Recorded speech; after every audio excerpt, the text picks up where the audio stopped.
critic once described the left hand of Francis Planté as a distant storm, then a hurricane, then thunder, then naturally a legion of devils coiling around dishevelled scales. This was not a complaint, this was praise. The critic was describing Planté's performance of Chopin's 8th Polonaise, and he was only just getting warmed up. The hands of the pianist, he said, began like sylphs brushing the ivory and ebony with azure feet. Then the left hand began to rumble. Then the piano seemed to light a firework on every vibrating string. And after all of this, the critic wondered why the audience had not leapt onto the stalls and the edges of the boxes to perform the dance macabre.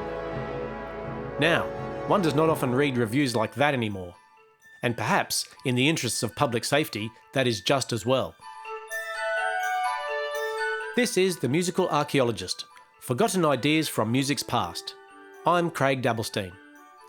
Today we return once more to Oscar Comettant's 1874 book, Francis Planté, Portrait musical à la plume, his musical portrait of the great French pianist Francis Planté.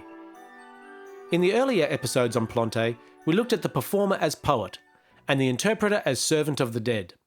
Today we turn to another figure in musical life, the critic. And not just any critic, the critic in raptures.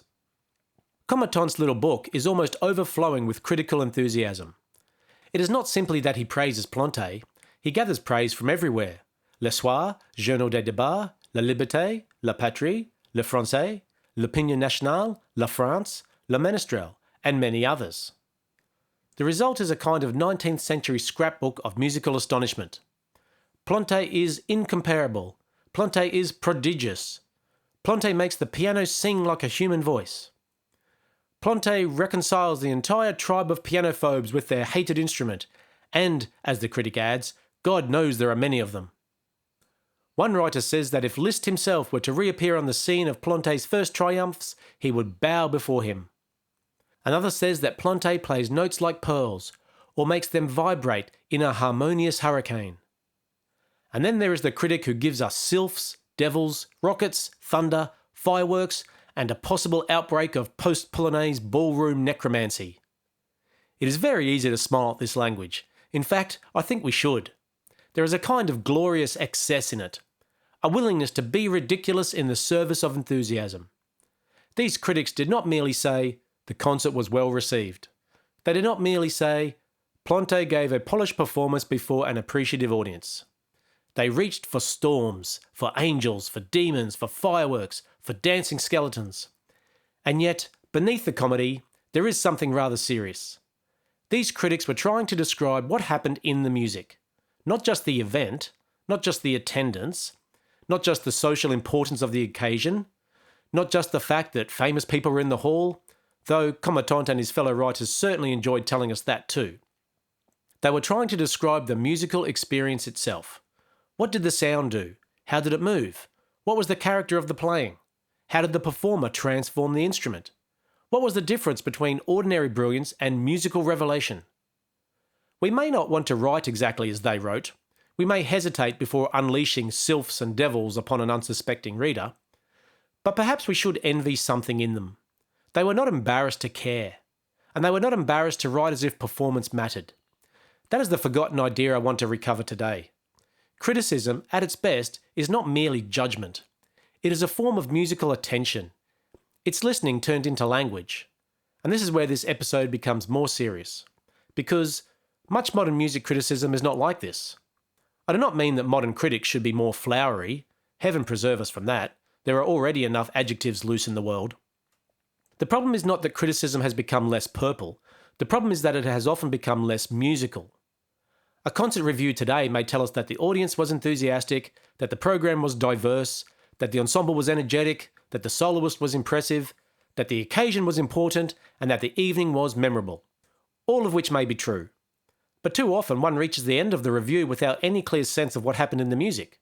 What was the composition like? Was the orchestration alive or merely efficient? Did the themes grow or merely return? Did the performance reveal character? Was the climax earned? Did the conductor understand the architecture? Did the piece have anything to say once the program note had finished saying it? These are musical questions, and if criticism stops asking musical questions, it becomes publicity wearing a slightly intellectual hat. It may be kindly meant, it may help sell tickets, it may reassure donors, committees, presenters, schools, orchestras, festivals, and nervous artistic directors. But it no longer does the real work of criticism. Because criticism is not simply the act of saying whether something was good or bad, it's the act of listening carefully enough to make distinctions, and music lives by distinctions. One performance is not merely expressive. It may be tender, indulgent, noble, sentimental, urgent, restrained, theatrical, inward, architectural, or overwrought. One passage is not merely loud. It may be radiant, brutal, ceremonial, desperate, vulgar, triumphant, hollow, or magnificent. And one composition is not merely effective.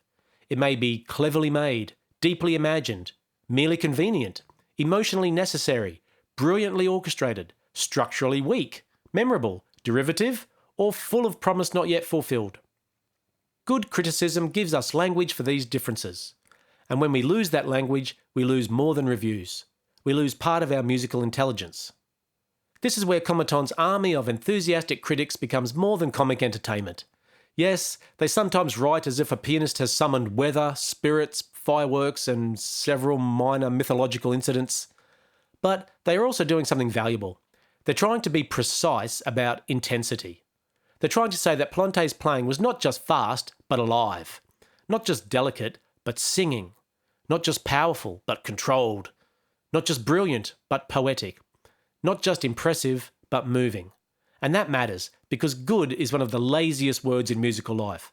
A good concert, a good piece, a good performance, a good band, a good conductor, a good tone.